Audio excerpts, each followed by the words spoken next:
Okay, everyone, good afternoon. Welcome now to our 12th lecture for the Postgraduate Dynamics course MSD 780. Today is also going to be our second guest lecture, once again with Mr. Gal Mutombo from Simtech Engineering. And we're going to delve into a few more concepts with regards to Adams' view and how to solve some complex multi-body mechanisms using Adams. So without further ado, Gal, I'm going to hand over the floor to you, so you can go ahead. Thanks.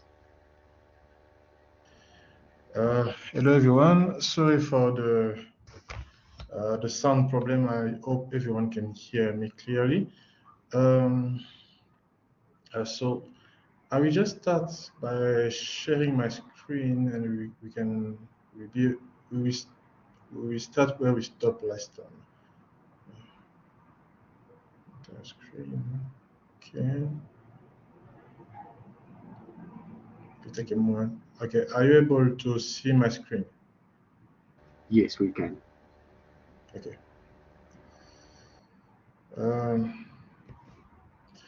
Okay. As Devo said, for those who were not, those who was not there last time, my name is Guillermo Mutombo. I'm from Simtech Engineering, is a company based in Pretoria, next to the Groove Mall, and we are specialized in simulation technology. Today is our second guest lecture, and on the first one, I gave an introduction on what is Adams. Adams is a multi-body dynamic software. It's used in industry a lot for automotive, especially, but not just for that, but for it's used actually by any company who deal with a system that or mechanism that is moving. And as I said last time, the first purpose of using Adams during the R&D process is to analyze, first of all, the movement of the mechanism, and then to get the initial loads. Actually, we go from the initial loads from a rough model to the actual load from a bolt and nut model. So last time we go from the introduction to the concept of Adams and how it worked, what was the main feature, and what was the idea behind the software. And today we are going to dive to work or to talk a bit more about complex, if I can call it like that, simulation. The difference between today and last lecture is the fact that we use simple simulation, and I said it last time. Most of the time, those simulations don't represent what will be the environment of the system or how the system will actually work. To get a system that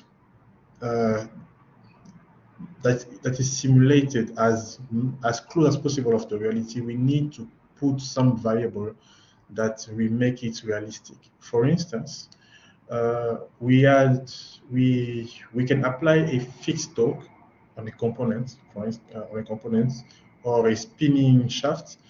But the problem with that is, in the reality, a torque is not fixed. You cannot apply just 10 Newton meter for let's say for 10 minutes. It's physically impossible. It's theoretically possible, but physically impossible. So when you do a simulation, and this is the case for any kind of simulation, even if you do a FEA simulation, you need to take into account the fact that there is variables that will enter in the real life that has to be taken into account also in the simulation. So this the concept I just explained, the concept around what we call function. So we talk about the function, we talk about design variable, design exploration, and also the challenge. I mentioned last time that there is a challenge where we have a question. I will go through that at the end of this lecture. When we need to do a optimization, a kind of change inside of the system to get the result that we want. There is no good or wrong or right answer for this challenge. It's more for exploration, so that everyone will be able to see where they can they can get close to the target, or how far they can go. So that was a bit for the recap and the plan of today. So I will start directly by function. So as I explained, in order to do a complex simulation, we cannot just apply fixed value. This is what people do when they start using a software. Any type of software is to apply fixed value and do simulation out of that. It's fine if you want to have an idea of something, but when you go to a bolt and nut model, when I say bolt and nut idea, it mean, for instance, if you are designing a car, when you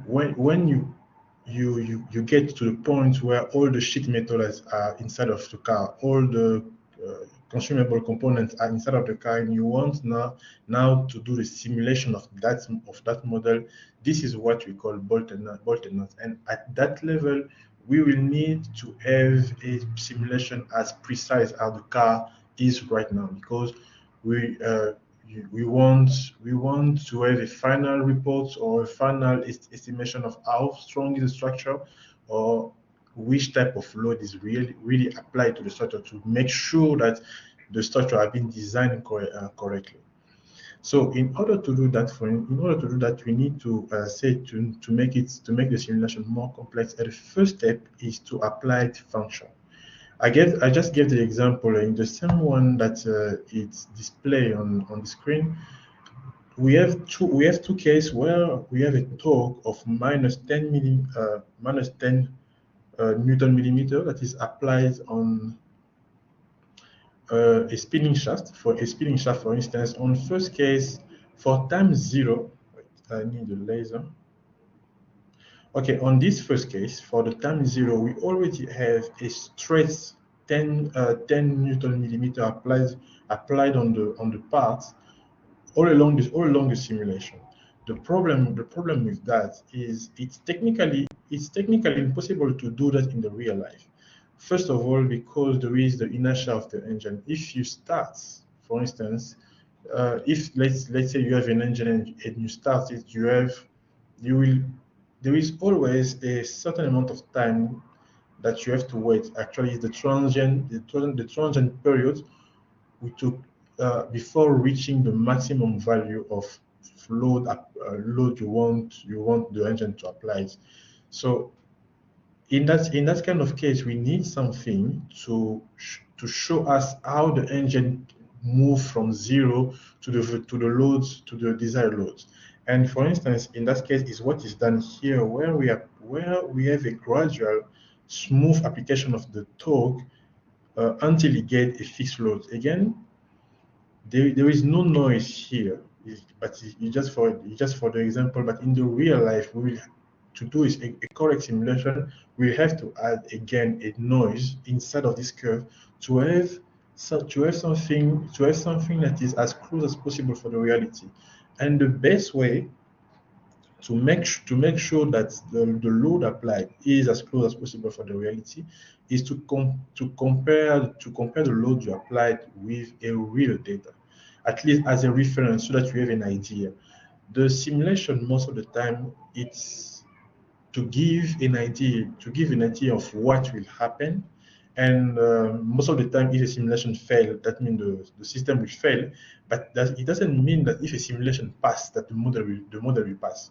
The chance of failure is just decreased, but is not zero. There is always a chance of failure, even if the model, the simulation passed the model.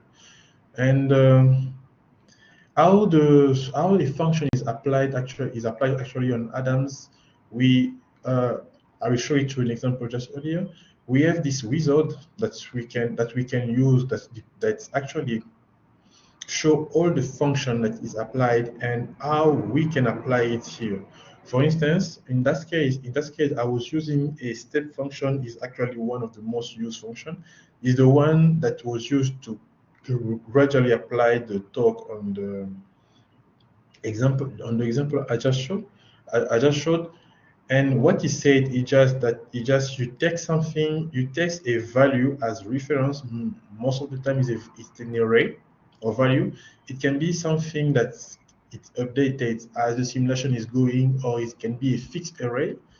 And you say that at the initial value, that means the first at the first value of the first value in the array, or a specific value in the array, we applied a specific force, and at the second one we apply a specific load. I mean, and then the software will automatically compute a curve, a smooth curve between those 2 points to make it as close as possible of what we can see in the reality.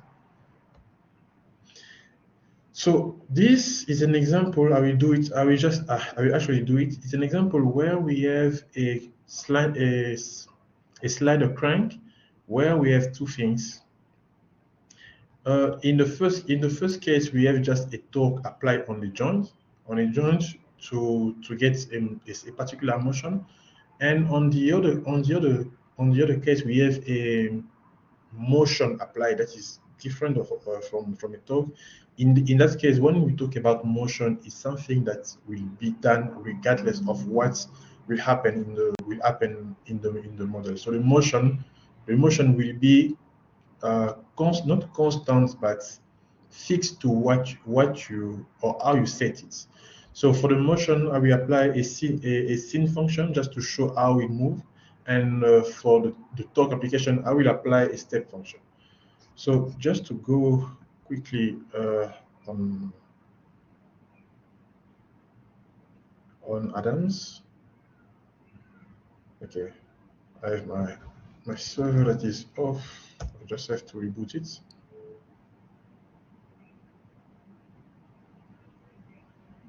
Okay. Should be fine now. For this one, we just call it yeah. Okay.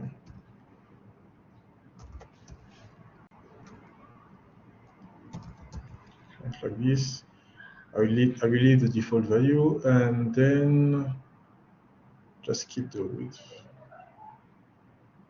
Yeah. Just something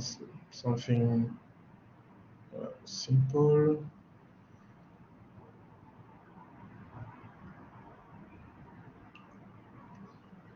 Yeah.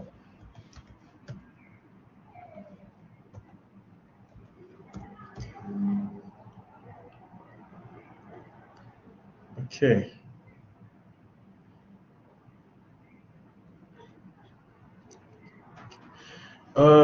For just a tip when you use Adams is the fact that even if you work on a 2D on a plan, there is also don't have to forget that it's actually on a 3D environment that you work, and there is always some kind of couple of things that you have to take into account. For instance, on a case like this, the center of gravity of the box is not on the plane. Actually, this face is on the plane. It has to be moved to make the model accurate. Otherwise, you can have some problem when you have a big model. For this one, it's not really a problem, but it's always good to have everything right from the beginning. So I will just shift this marker and make sure that it's at the right place. Okay. So technically, it's fine now.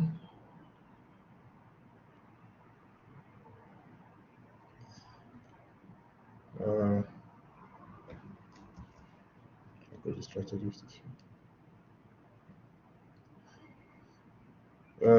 I we just apply the connector between the ground and every part of the system. Okay. Since it's, and I need to go to application, feature.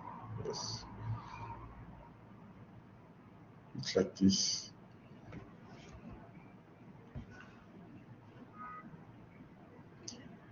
And in that case, I can do two things. The first thing, I can just run the model to make sure that everything is applied correctly. Okay, that's actually a bit quick. And as I said, it's really important to accurately set the step inside of the simulation. Otherwise, you can misinform. You can just misinform some information. For instance, in the case I just the simulation I just did, there is no enough step inside of the simulation that a lot of data are just lost, and we cannot even see the model moving. But for this one, it's fine. And the only thing that's make the system move is its own weight. So to control it a bit, I will first apply a torque. Let's start by the motion. So I can apply a motion on this joint, and when I open it, it just states that it's linked to the time. And I can quickly simulate it, and it was actually a bit short. I can change it a bit. No, I can do something better to make the simulation just a bit more longer.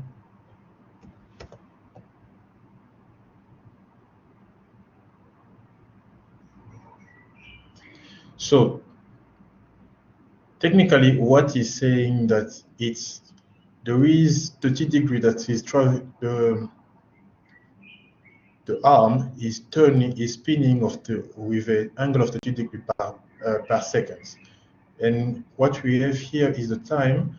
And now, if I want to change it a bit and to use a scene function to change the motion, I can either do it here by making sure that the function actually exists. Change. Okay. So I can change what is size. And when I'm done setting the function, why is it not off? Okay, there is a lag on this one. Okay.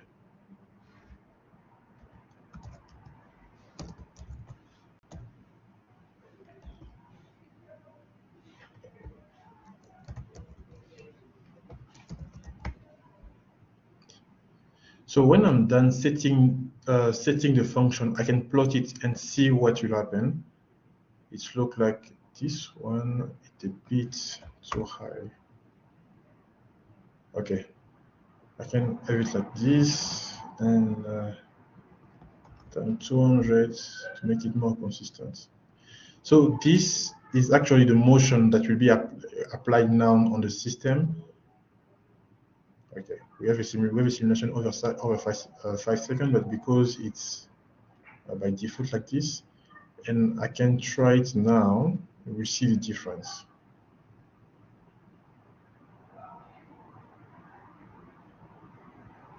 Oh, sorry, I didn't apply it.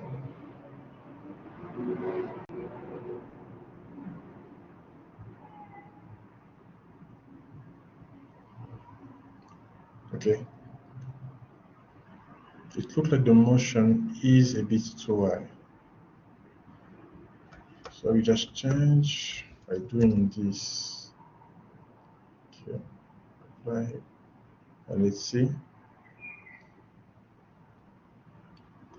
So you see how the movement of the arm change, and this is actually at the same time how we design. We use Adams to design a system, because we obviously don't know the answer from day one, but by trying multiple times, different configuration, multiple value, maybe out of the blue, you get an idea and can refine your model until you get something very simple.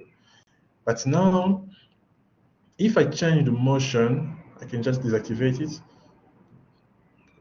If I don't want to cancel it, I can change the motion to apply now a torque instead.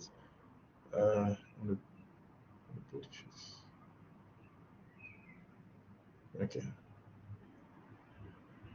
body fixed, and I can apply it.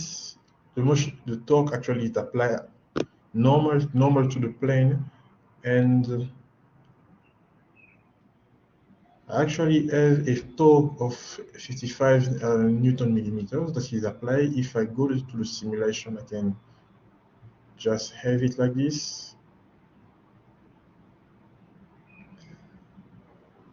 But again, when I have just that, again, and the plot, actually, it fixed. It's something that doesn't move with the time. But if I want to make it more consistent to the reality, I can use what you call a step function. I use the time as array.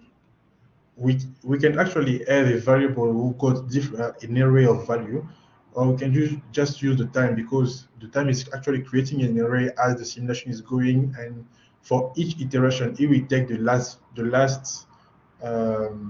value of the array to define the simulation. So I can make it at 0. We have a torque of 0, and at 0.2 seconds, we have a maximum torque of, let's say, it's 50 Newton millimeters. I can plot it to see what is the result. So technically, I can see now that it's short, and let's say after 1 second, be better, and we have something like this. So then you can just apply it and run the simulation to see what will be the result.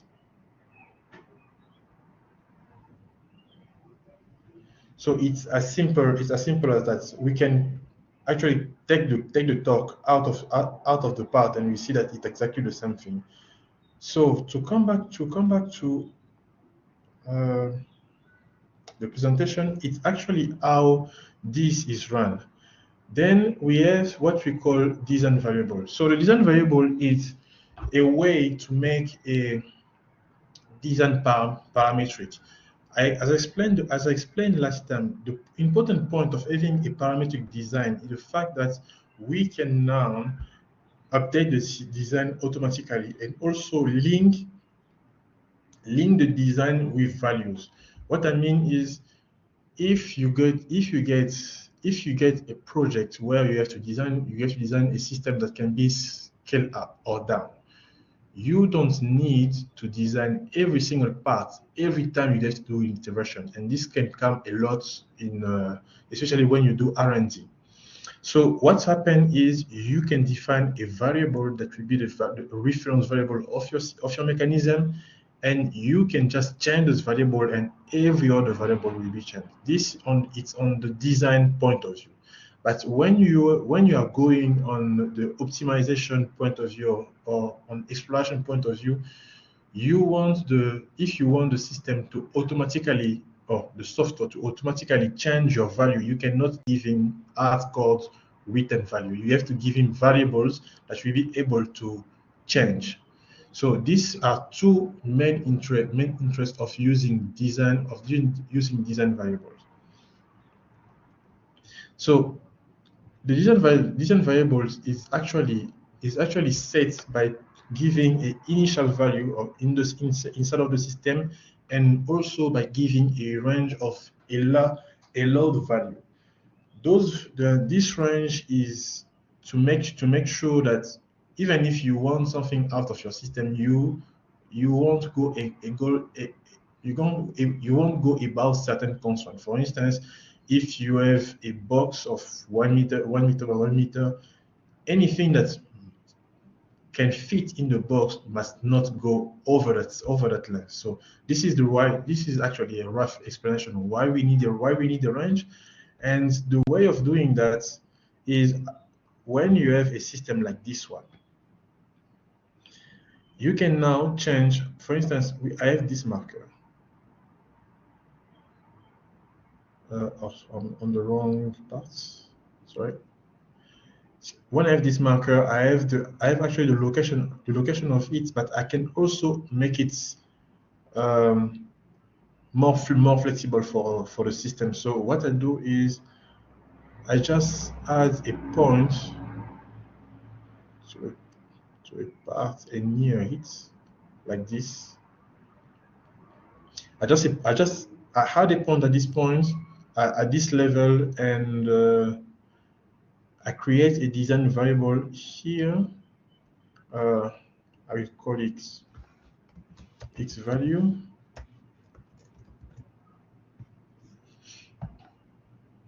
Okay, I will call it x value that way. I didn't check what was the value, just to make it consistent.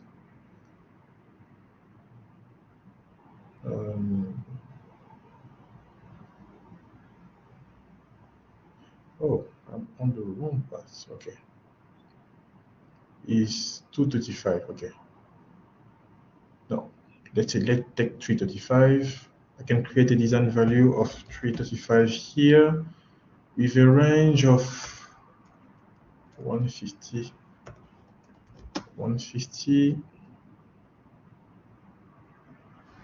and I can call it, well,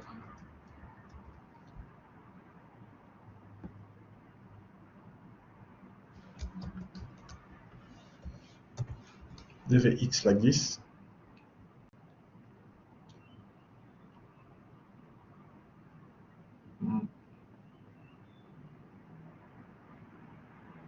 And apply it that way.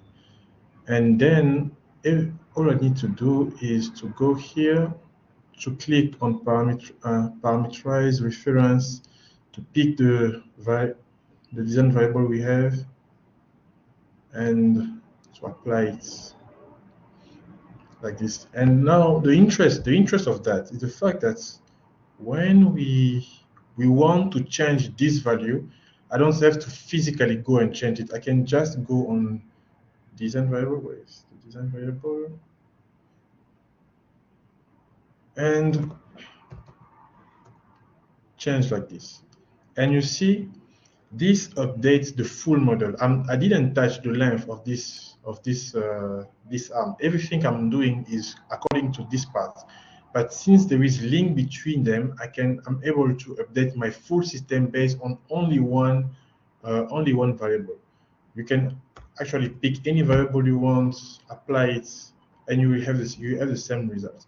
So this is just because I'm using only one value, but I can also use one value here that I create for which there is a link between this value and this one, and as I move this one, my whole system will actually be updated. So for this case, I will just come back here to my presentation, and you will see even the interest of working and thinking that way with the rest of the presentation. So when we have design variable, this is the part I just explained, and I can do the demo, but it will be relevant to do the demo when I get to the other point, because it's quite easy to do. So the design variable, it's related, or it's really important when you want to do design exploration or design of exploration. The point is, as I said, when you have a system and you are doing the R&D, you don't have any clue of what will happen afterwards. So what I mean is, when you start a design project, you only have what is required. You know the mass of the system from the beginning. You know what will be the environment and some kind of details. But now you need to create a system that will bring a lot of variables, a lot of unknown, and the best way to find the best solution is just to try all idea, but not to try it physically, to try it in the simulation firstly. And even by trying the simulation, it will be difficult to do it manually, especially if you have hundreds of iterations. So so in that case, what's happened is we have a tool that is called design of exploration, and what it does three things. It does the design study. The design study is actually when you are focused on only one variable. You have the design of exploration and you have the optimization. So as I said, the design study is when you work on one variable and only one variable. And what it does is it takes the value, it takes the number of steps you set, and it spread just the value through the range of value that you specify, and then it plots also the objective function.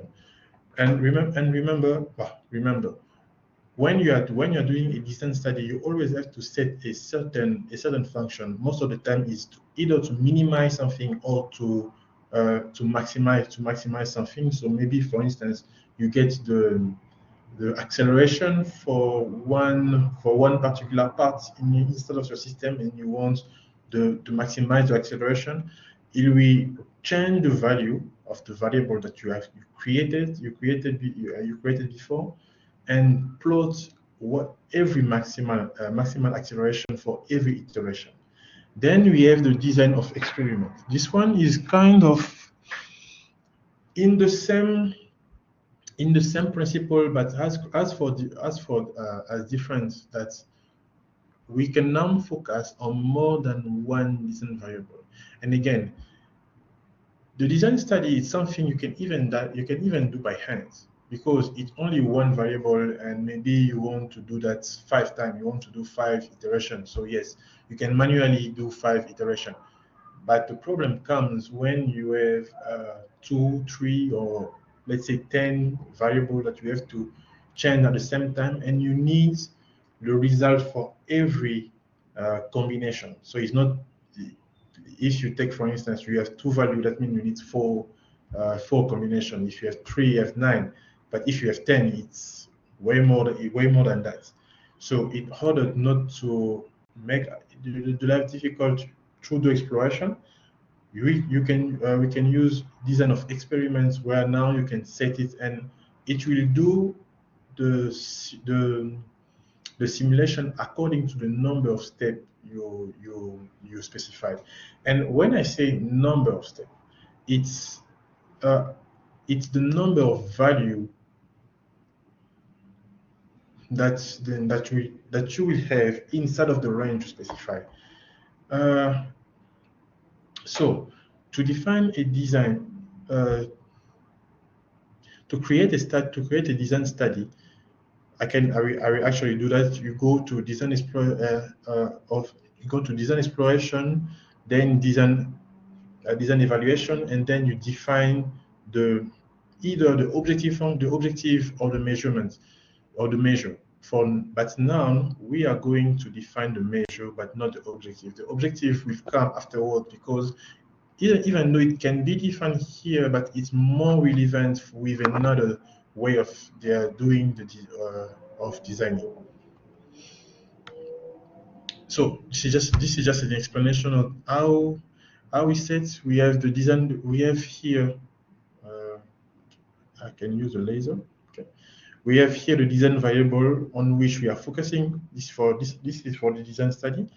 We have the mission that will be to in this case, sorry, is to maximize the center of meter velocity. Okay.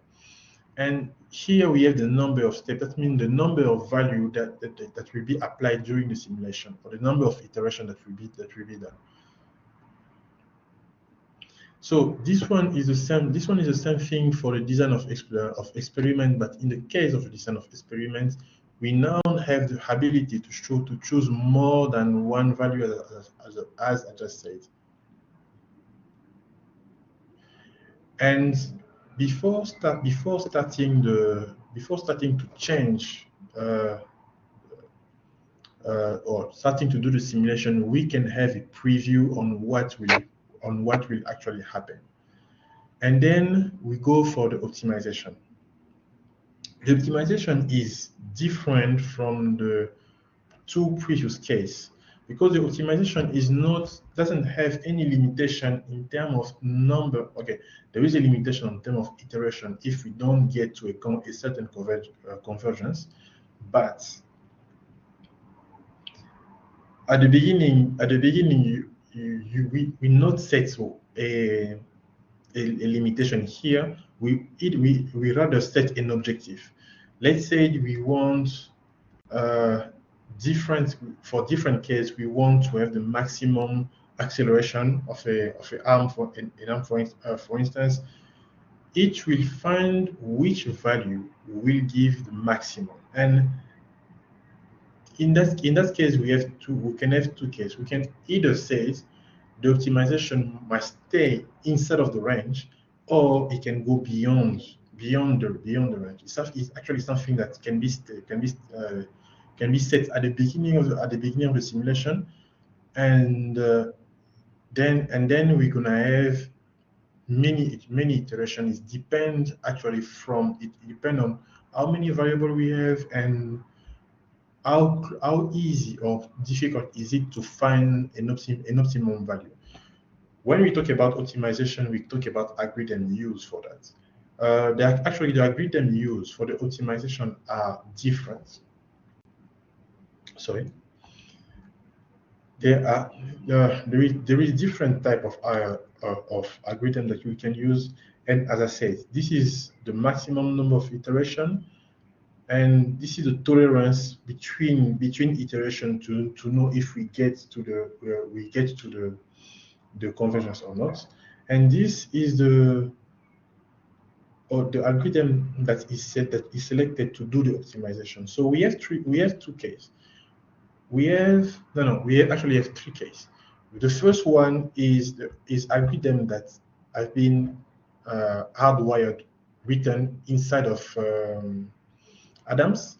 The second one is algorithm that come from users that are not part of the R&D team of Adams. And the third time is your code that you can put your algorithm that you can use in Adams. If you judge that your algorithm is better or you want to test it, you can also upload it in Adams, and it can be run. But I will not go on that side because it's beyond the scope of this lecture. It will take also too much time, and it's something that can happen when you are more advanced in the use of the software. So again, just as a summary for the optimization. For when we do an optimization, we can do more than one variable. It looks like design of experiments.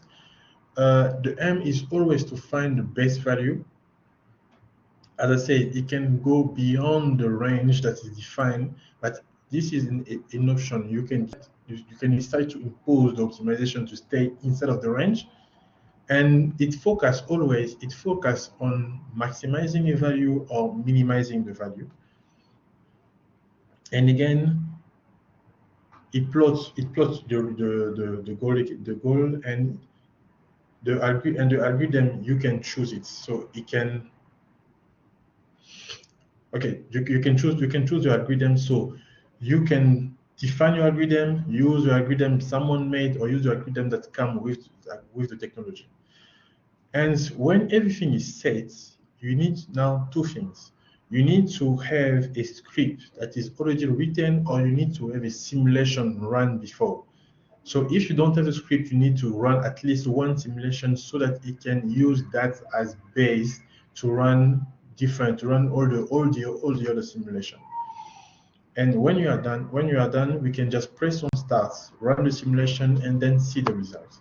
So these are the results. These are the results you get with all information about the simulation, and it can so that you can actually see what's happened and how you can choose the value. So what I didn't say is for every for design study and design of experiment, the value change during the simulation, and then you come back to the initial value. But in the case of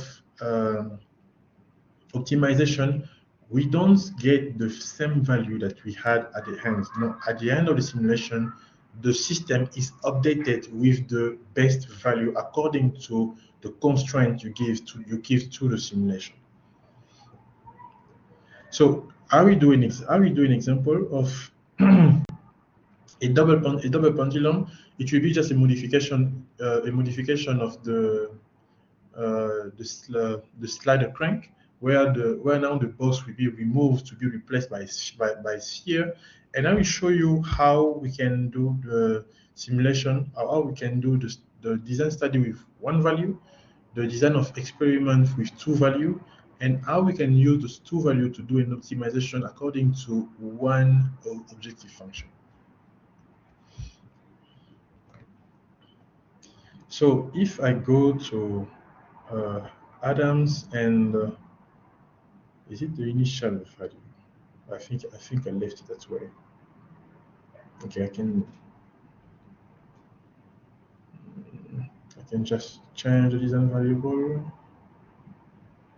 Yeah, I change that. Okay.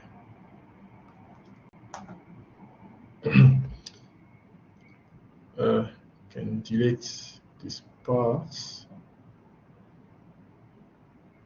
and replace it by here. Oh, no.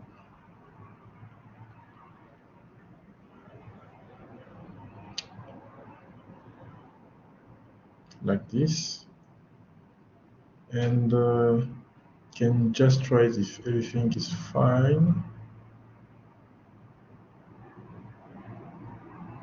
Okay. It looks like the torque is not strong enough. That is not the point. I can just deactivate the torque so that it will move according to its own weight. So now, if I want to run a design of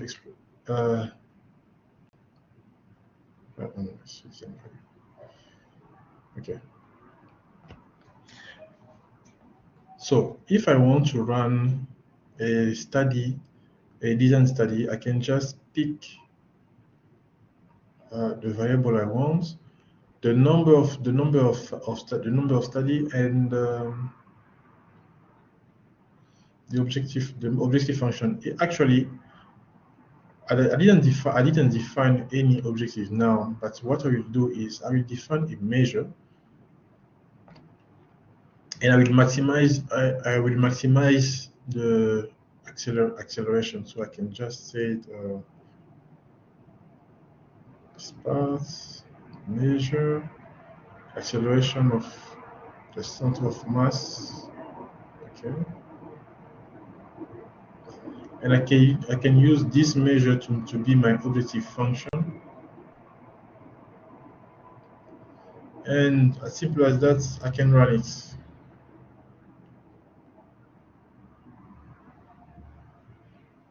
And you can see on this side all of the different value obtained, or all of the different acceleration obtained for each iteration. And this one, okay, it was quick. And now we have all of maximum acceleration for each iteration. So for each configuration, we have the maximum acceleration that is attained. And I can open the post processor to just see that more clearly. And we have for every iteration what was the acceleration during the acceleration of the sphere during the simulation. So technically, when you see this bouncing like this, it's just because it was not stable during the simulation. That's why we have peak like this. So if I want to, I can do now. A second thing is to do design of experiments. For design of experiments, if I define 5 iterations, I can now do a preview of how the system will look like. So I can do it iteration by iteration, like this. But the problem here is that the fact that I only have one design variable, so I will just add another one. Actually, those two, I can add it for now. I can add another design variable now to, let's say, to change the y coordinates. Oh, let's see, it was too big. Okay.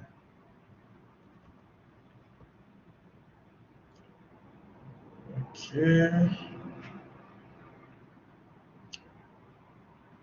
And I will just apply it here.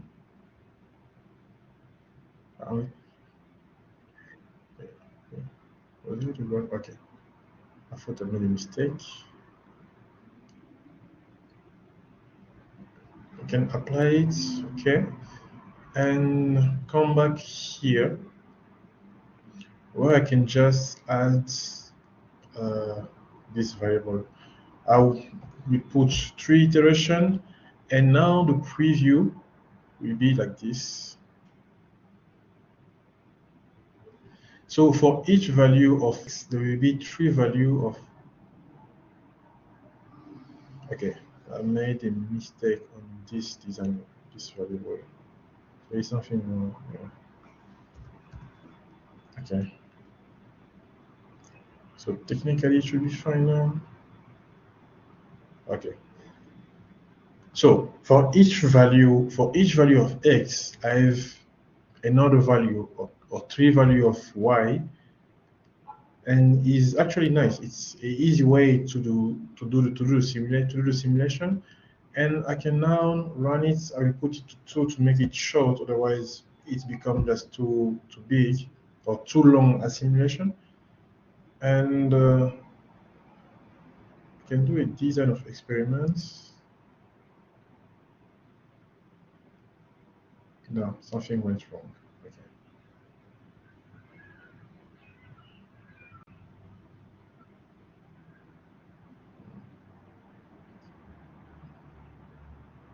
Okay.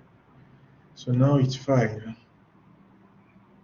Can add this one, have a quick review.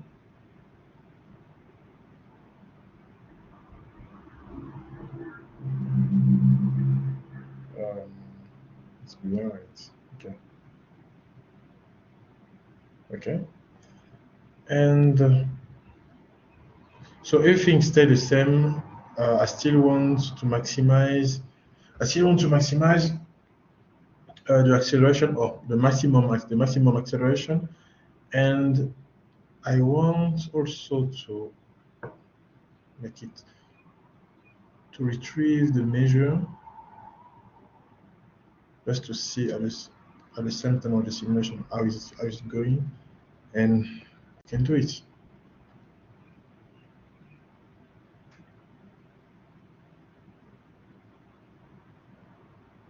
So we are supposed to have only 4 iterations for this one. Okay. So we have the results, and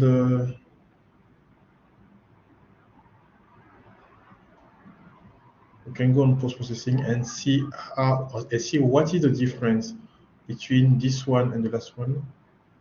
Unfortunately, I didn't save the last curve to compare what will be a difference between the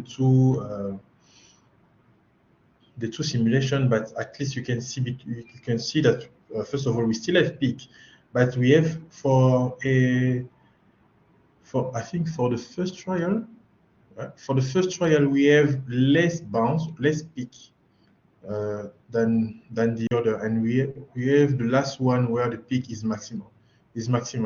But this again is because we have only a 4 simulation and it's easy to pick it up. But if I had hundreds of iteration, it would have taken longer, first of all, and also it would be impossible to really see what was going on. That's why we have this curve. We can open it and I will make it clear.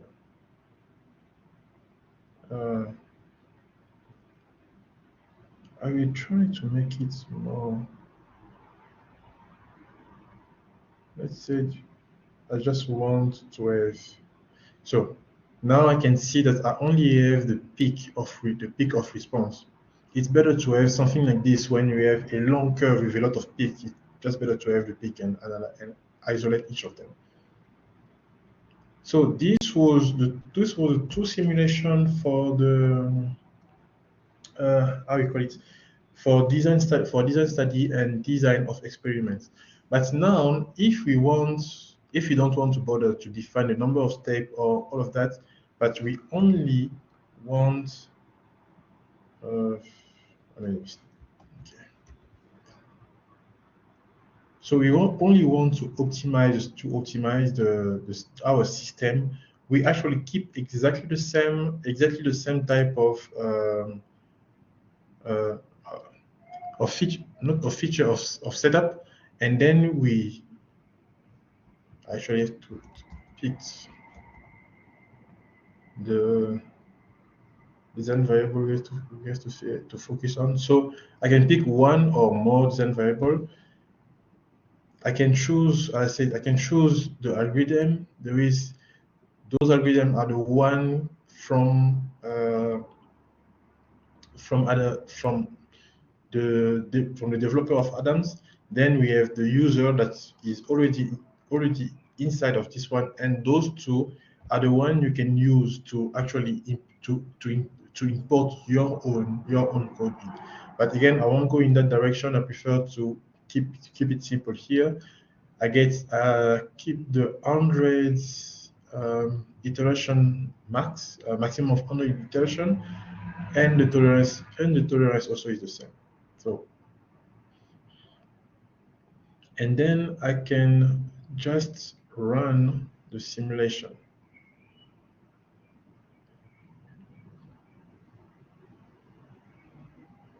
Okay, I can already see that the simulation is not picking up because it's not updating the length. That's why we have exactly the same results here.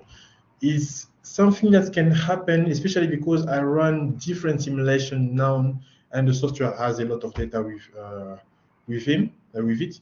So for this one, I just have to stop it.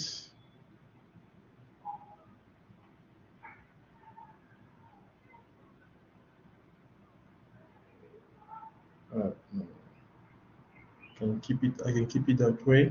When you got this type of situation, you can either come back to design of experiment to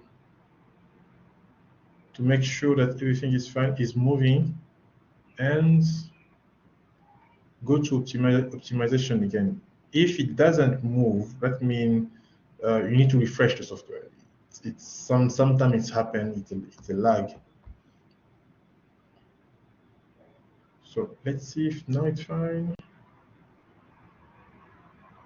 Okay, I need to refresh the software. It's not picking up the right value. So to do that, fortunately, I didn't. I wanted to start from scratch because I have this model that I've done already. So I will now use it again just to go a bit faster instead of rebuilding another model. So just close Adams and open it again.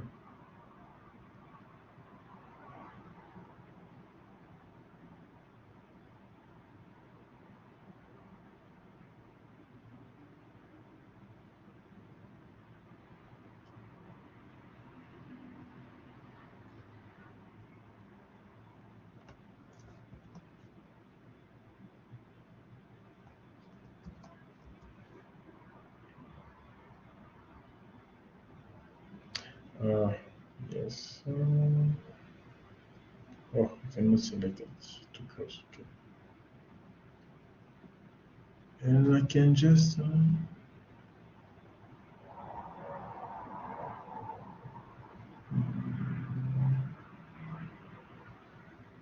think he's the one. No, he's not the one. Ah, okay. I will just do something. It not difficult to do.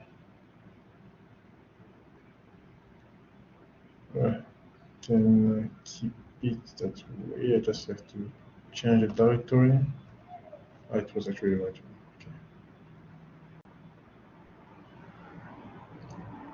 one. Okay.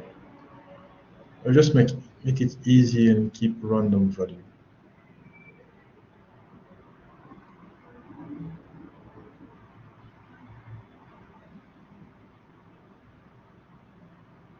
It actually don't take long to build the model, but it's always better to always save it. It looked like the model I was working on, I didn't save it, that's why I couldn't retrieve that. But I can just do it like this. Doesn't take much effort. I don't need to add any force or any load on it because since I'm working with steel, it's heavy enough to move by itself. I just have to make it parametric like this. Create two design variable. So, okay, use the same. Okay, now just create one design.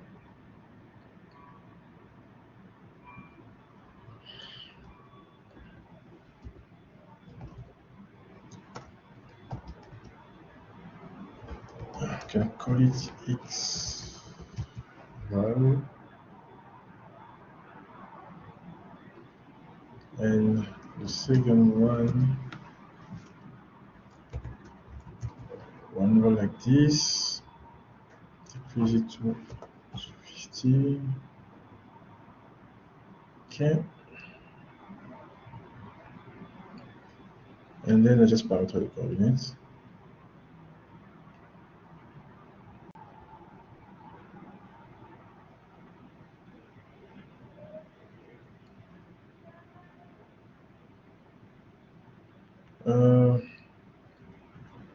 Technically, I'm fine. Just, oh yes, the measurements, the measure. Head acceleration, it's fine. Oh yeah, I have to, as I said, you can either use a script or just run a random simulation. Or at least you have to run it the way you want. I have to put 2 seconds, otherwise I don't have enough. Doesn't have enough time to fix. Okay. Okay, so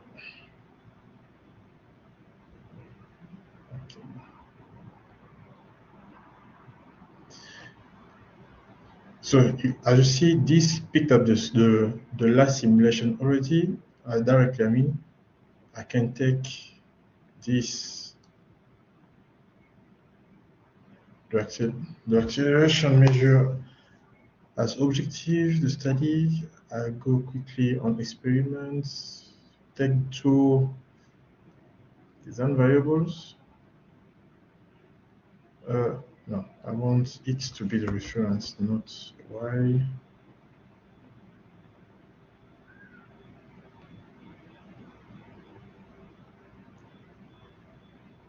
And when do we preview?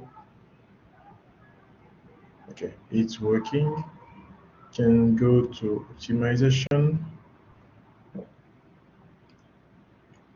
Maximize. Okay, the goal is to maximize, so it already sets.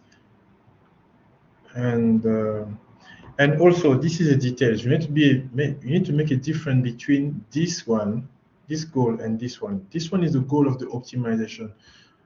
And this one will give us the maximum of the maximum acceleration of every simulation. Actually, it's actually the objective function, and the optimization we just maximize the objective function to get the best result at the end. So I don't have to change anything else, and I can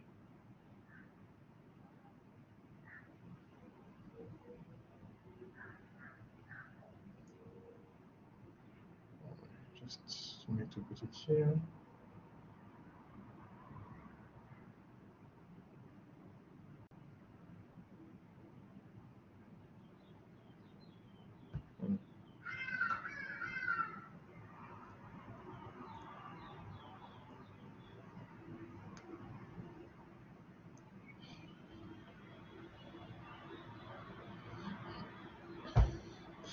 So for what I can see from here is the algorithm is not jumping around; it's going straight to the answer, and there is only small difference between iteration.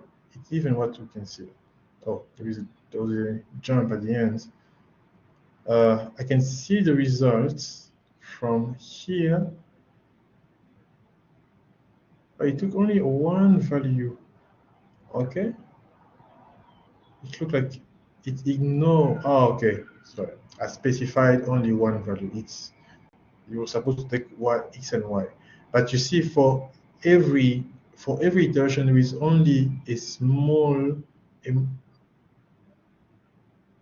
modification, but also it's because it was not right. It was working twice with the same value. So it's y, and let's do it again and see.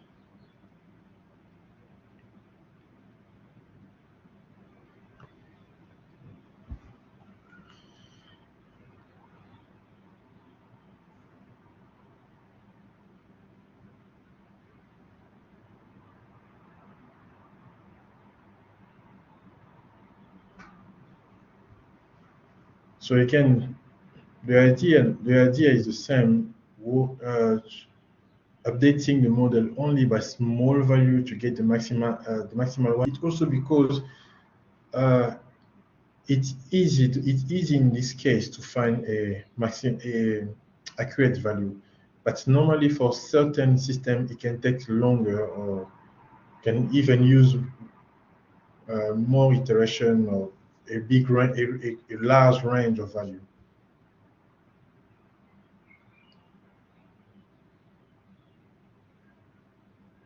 Okay, let's see. I see a jump. I don't know why. Okay, it's jump and stabilization. Okay. So it barely changed the y direction, and it only changed once the x direction. This means it gets to the point, it gets to the maximum value directly with that value. This is actually interesting. It's actually interesting because if I change the algorithm, I will have another another result that is slightly different, but will be exactly the same. But again, this was a simple and a bit unstable system. On a normal system or a real system, we're gonna have different type of or a bigger range or different type of results that will be more consistent than this one. So if we go, okay. So far, okay. So far we didn't have any control or real control on the simulation and on how it was set. So we were actually only choosing the algorithm for the optimization, and for the or for the design study and design of experiments, we are just choosing the step and also small feature. But in the case where we want a simulation that is more controlled, we can use more advanced tools, a more advanced set of tools that will give us more insight of how we do the simulation. So when we do, and this is exactly what is called experiment, because now we have to create an objective function, and it's also what I said earlier, that it's better to use a measure for the three type of study that we just did. But now we need to create an objective function that will also to make it simple. I will just transform the measure in an objective function, just as I did, and now we have a little bit more inside of the simulation. So technically, once the experiment is created, we move to a second form of Adam that we call Adam Insight. Is actually a background. It's what's happened in the background. And again, now we find the different. I need my laser for this. Then we'll define the design variable we want to work with, the objective function. This is just a way to activate it, and when we activate it, it moves from its initial position is in the model to inclusion, where we'll be able to now change parameter inside of the value. The first thing to do is to define how the range will be split. This is not exactly an optimization, but we can do optimization in another way with Adam Insight. So what will happen is,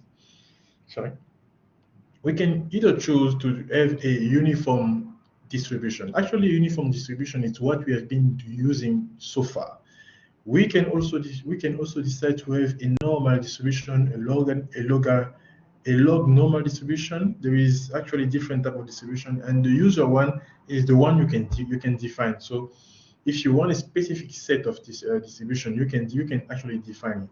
I will show you in a bit how to do that. Then for the objective function, we can now define more than just maximizing or minimizing an objective function, because now we can force it to a specific value. We can make sure that it doesn't reach a specific value, or it always beyond a specific value. And then after that, we have to save it. We have to save our work, and actually run the run. Sorry, I run the run. And then we have just to specify how the run will be made, or how each iteration will be made. I will use something very simple, a simple algorithm, but you are more than welcome to go and to play around with different type of algorithm. And here is the value that will be used during the simulation. So it generated beforehand, and it's more as if you are doing a design study or a design of experiment. The optimization using Adam Insight is a bit more not more complex, but it's asked for more things. I will not go to that direction. I will just limit myself with both of them. In the example, I will work with design of experiments only. And then when everything is set the way we want, we can just run the simulation, and it will run the same way that we did before. And when we are done with that, we can just come back and do the and to analyze what is the result. There is something that I didn't mention is Adams runs faster when you don't do a graphical update. A graphical update is how is the model moving on the back. So this is something that can be set in the simulation. I actually have to show it, but when you have a large simulation to do, it's better not to update the graphics. It is stage fixed, but you still have the result at the end, because running the graphic interface adds more load in term of calculation that has to be made, and it's not always interesting. In this case, there is a lot of difference, because the system again is different. But if you are running a car or you're running a plane, or at least or any other difficult or complex system, it can run forever. So you can save a lot of time, and you can also spare your computer by just not running the graphic. And as I said, when we are done, you come back to Adam Insight and see the results. So there is two ways to see the results. The first one is to see the results here on Adam Insight, or to do the post processing, and I will actually do both of them. So just to go quickly to the simulation we just had.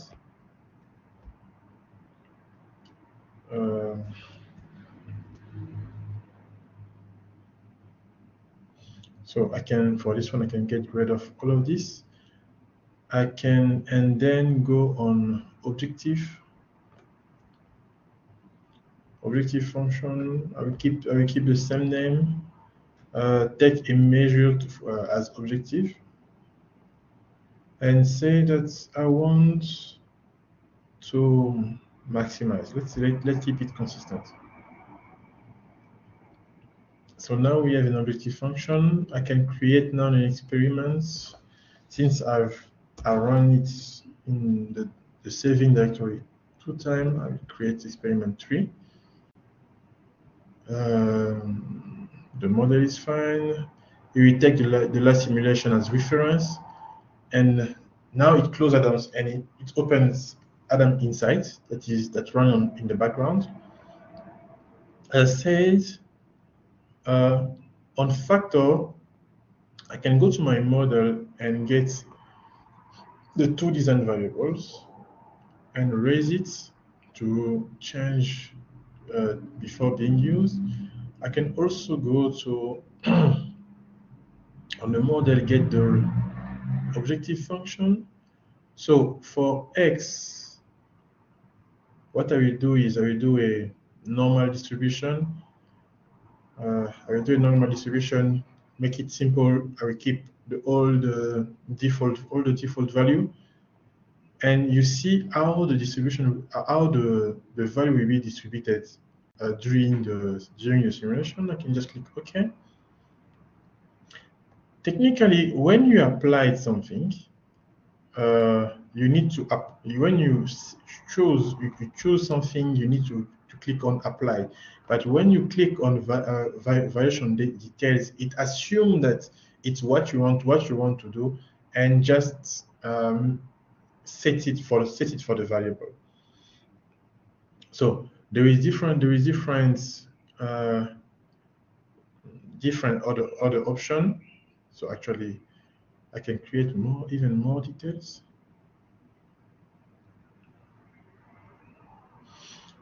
So this one is the boundary condition. By changing this, I can come and you see on this side the boundary condition is different. I can go on variation and apply it. Oh, it's not applied yet. Okay, that is fine. Can keep it that way. Make it easier.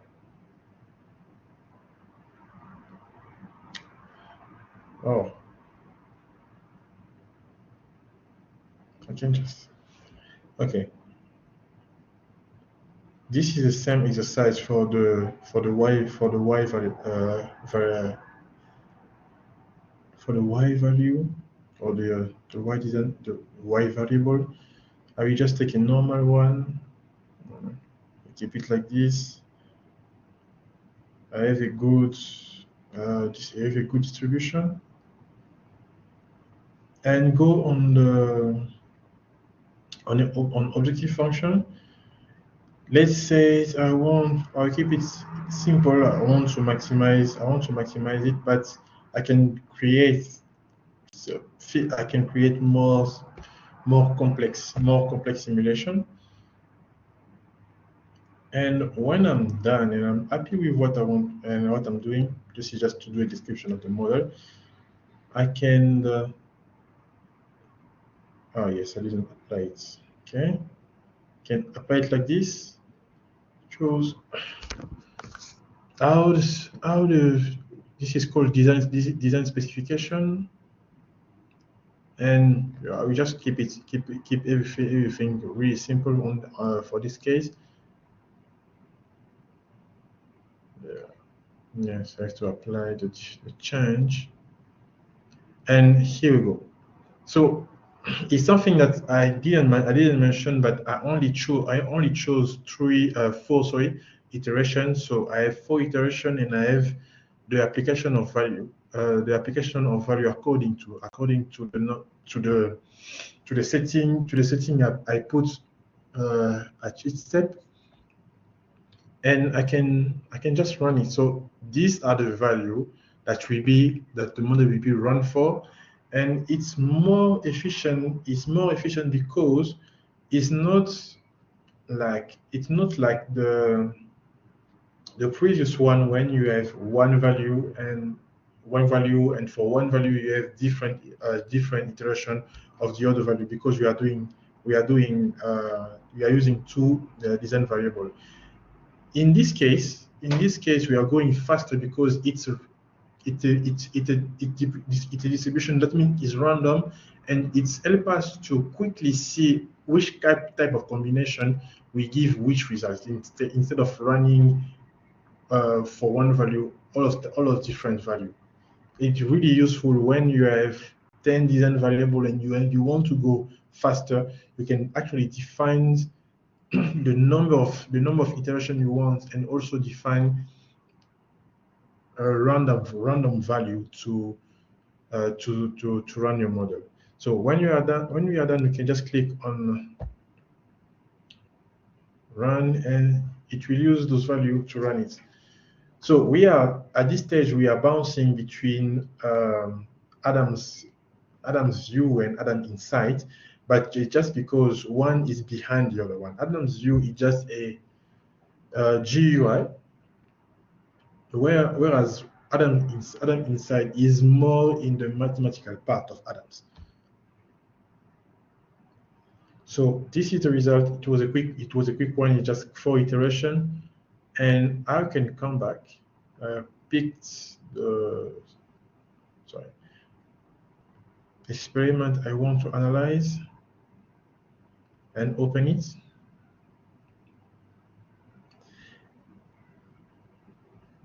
and you go on workspace, you have actually what is the maximum acceleration, the one we chose for the combination we made.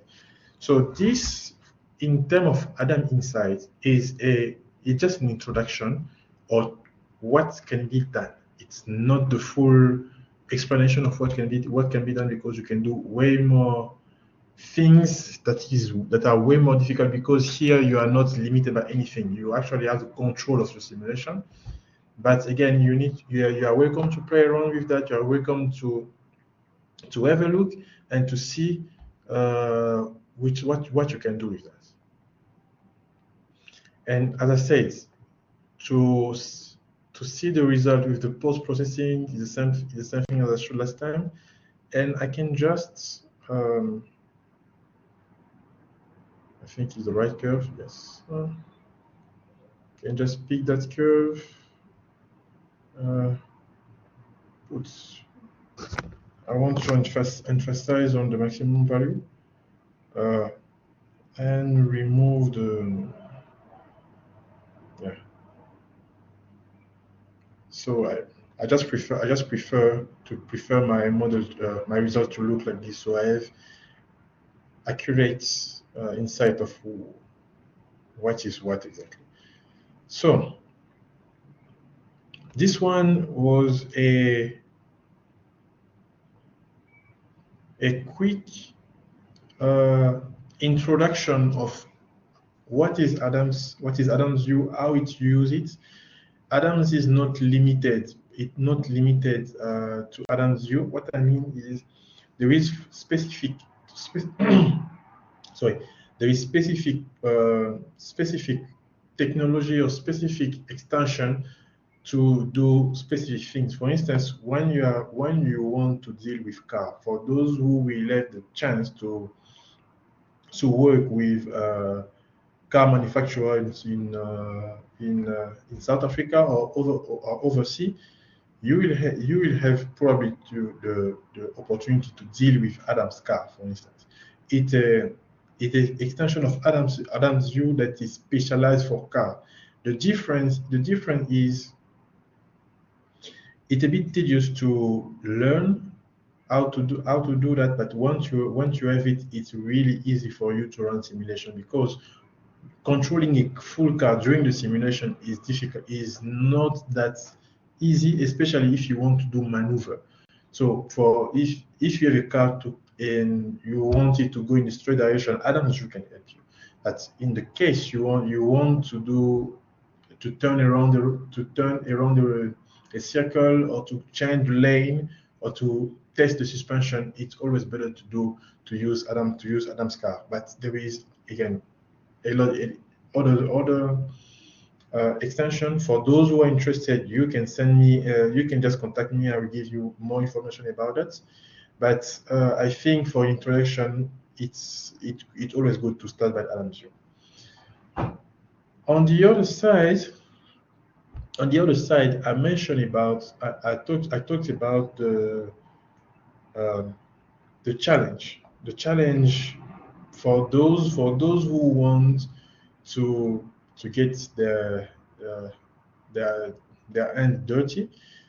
We have this model. I will make it available as long as the slide that I'm showing right now, and also the model I use throughout the two sessions, is for you actually to play around with that. You don't have to build anything. You can just see how it works, and when you feel confident enough, you can now start doing your own thing.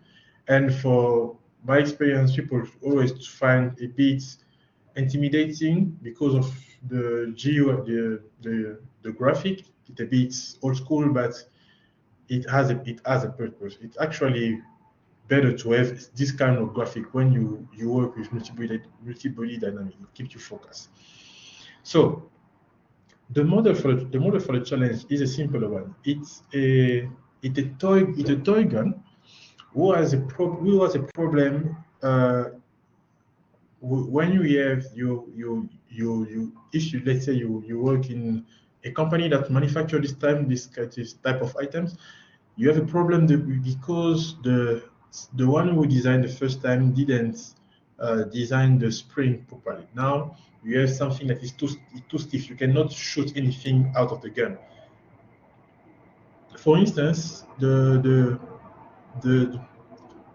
example we have right now, we have a limitation of of uh, of 16 Newton because a human finger, especially a kid finger, cannot apply with its index more than 16 Newton. It's actually an average, not a fixed value, but it's an average.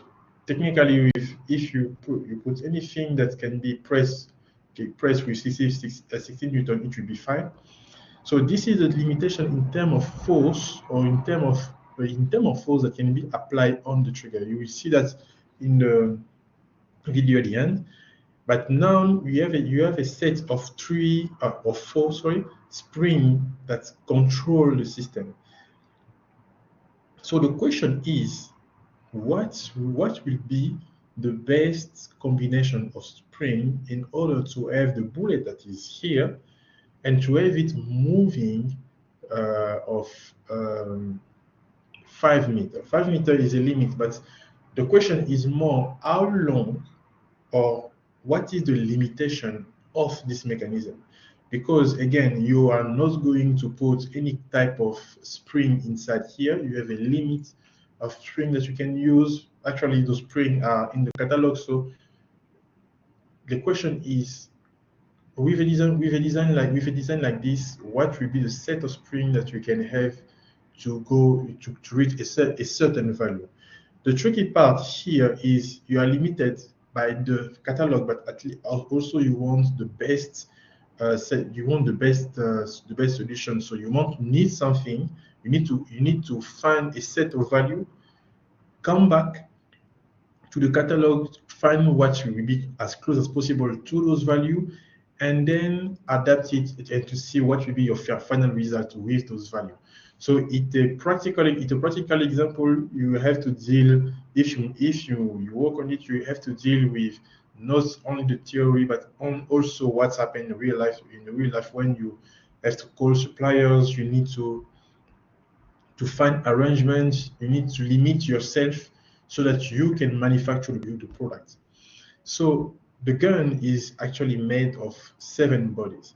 It's more than that, but I grouped them already, and I removed some of them to make the model simple.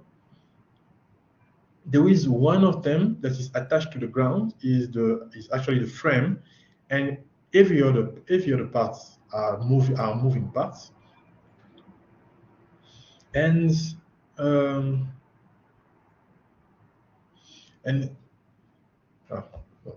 already on the okay. So, and again, and this is actually the actual set of the system. So to get the system move, actually, we need to apply a force of 450 Newton. That is way beyond what is required, and we can only have a displacement of about 31 centimeter in the y direction. And so the question again is, we want to run a simulation for 0.1 second. Actually, it's not running a simulation for 0.1 second. We need the bullet to move for 0.5 seconds.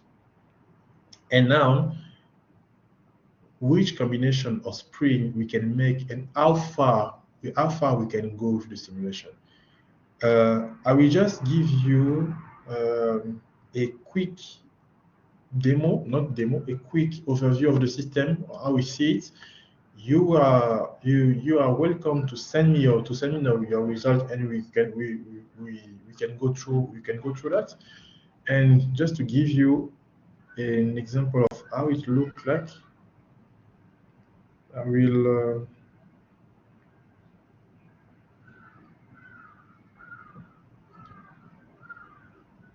I see new. I don't have to save this one. I have to open.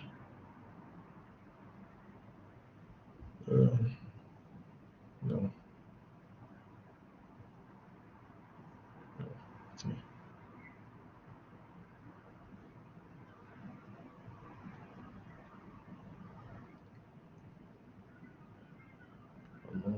Okay.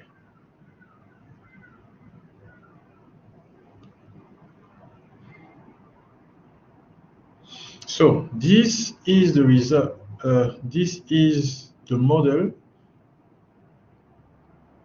So what will happen is I will give you two type of actually I will give you three type of files. The one file is this one where I set everything is done. The second one is the one where I grouped a part already. For instance, those three parts here are. Let me. Who is the? Oh, this one is the bullets.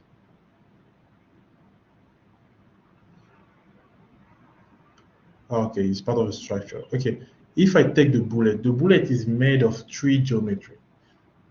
You can see it here. We have three geometry instead of the bullets, but there is so one model. All of them are already put in, are already grouped, and there is the type of model that comes from the production, and in that type of model, everything is splitted. So you will have to find the way to group them to make a usable model for simulation. This is something that people don't talk about enough when you are in industry. The fact that production and simulation is two complete different things. When you want to run a simulation with a product CAD, it's difficult because it's made for production that has to do.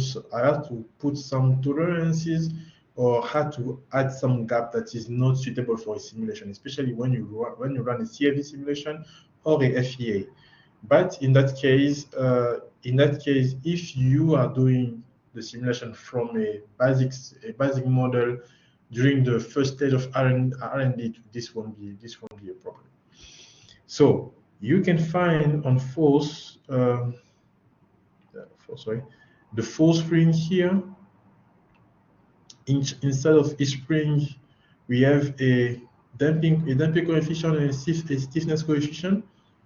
This actually is where the design variable must be added. So you change it by the design variable so that it can change as you run the system, and you will have a result, a different result. So beside that, I had a contact force between the bullets and the barrel. The reason for that is to prevent the barrel from moving. It's just a way to make it stiff so that it will be moved only by this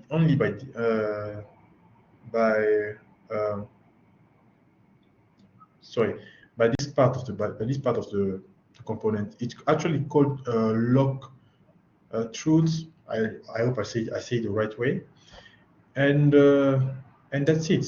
I can try to run it. If I think it doesn't take time. Technically, I run it once. Oh, okay. So you see, it's a kind of quick simulation. So as you see, there is already a problem when you see the system. The spring that is used on this part is too overloaded. And we can see it, but because it's not stable, you want to move already, or if you have a component like this in your system, you are going to create an enormous stress in this part, and a large amount of stress also in the system. And remember, this is a plastic system, so we have to be careful and mindful of this kind of details. So this will be it for me. The last video is just to show you how the trigger move during the simulation. And the reason we have a flat displacement like this, that means it's just not moving, because I offset the force to start after the beginning of the simulation. It's something that you can do with the time. When you get used to the system, to offset some parts to start moving at a certain time. But it's always better to keep in mind, it's always best, good to do that, so that the system get to a steady state first, so that instead of applying all of the force at the beginning, the system get to a steady state, and now the simulation can start. It's really short. It's open 1 second, but it's worthless to have something like this. Otherwise, you don't see some problem, just like the instability at the beginning of the simulation. Okay, it's 6:40 almost, and that will be it for my side.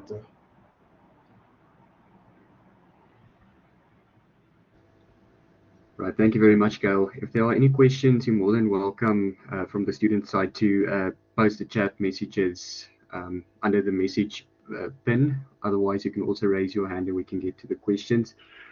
While the students are perhaps busy typing their questions, if they have any, I think just an important thing that I noted as well, and if we compare the practicality of Adam's view with something like DAP-BC, which the students are now more familiar with, the nice thing about the optimization in Adam's view is that you can see you only have to update the location of the actual point, and the link lengths will automatically update.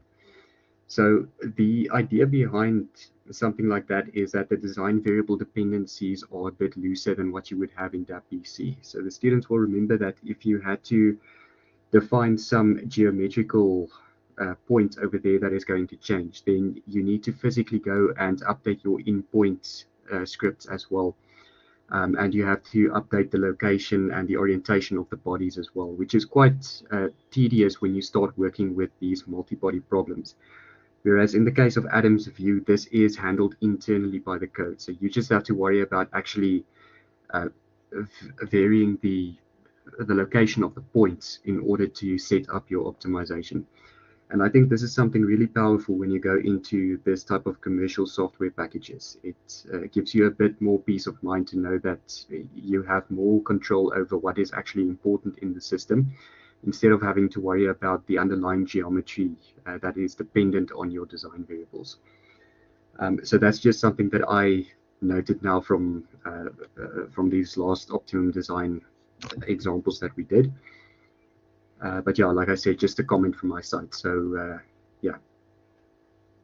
You are perfectly right, but also I also think that it's important for any student to go through the process of hard coding the software, so that I'm still sharing my. Okay, I can stop sharing my screen. So hard coding the software so that they understand what is going in the background. Otherwise, when you start directly working on a commercial software, you know the physics and everything, but you don't understand what is going behind the scene. And at a certain point, especially when the simulation becomes too complex, it is important to understand how is it working. But again, you're right on something that in industry, we don't have time to do a lot of iteration of a lot of things that come again and again and again. It's better to have a software handling that, so that we can focus on the simulation and on analyzing the results. Yes, I definitely agree with that. Thank you, Gail. Right, so I don't really see any questions under the chat messages. So from my side, I'll just share the files then with the students to go and explore the toy gun as well. And If it's fine with you, Gal, I can maybe also share just your email address, your Simtech email address with them so that they can maybe get in contact with you with regards to setting up the model and perhaps reviewing the model if they want to as well. It's perfectly fine. They can call, they can email me if they have any question or any problem. I will be more than happy to answer to that question. And in that case, that then also concludes our second guest lecture. So yes, Mr. Gal Mutombo, thank you very much for your time and your presentation of the Adams video. I think it opened up a lot of doors for some of the students into the commercial software environment. But we look forward to our future endeavors with Simtech Engineering. Okay, thank you, Devos. Thank you for having me. Thank you very much. All right, everyone, I'll see you then in next week's lecture. So thank you and enjoy a week further. Okay, bye-bye.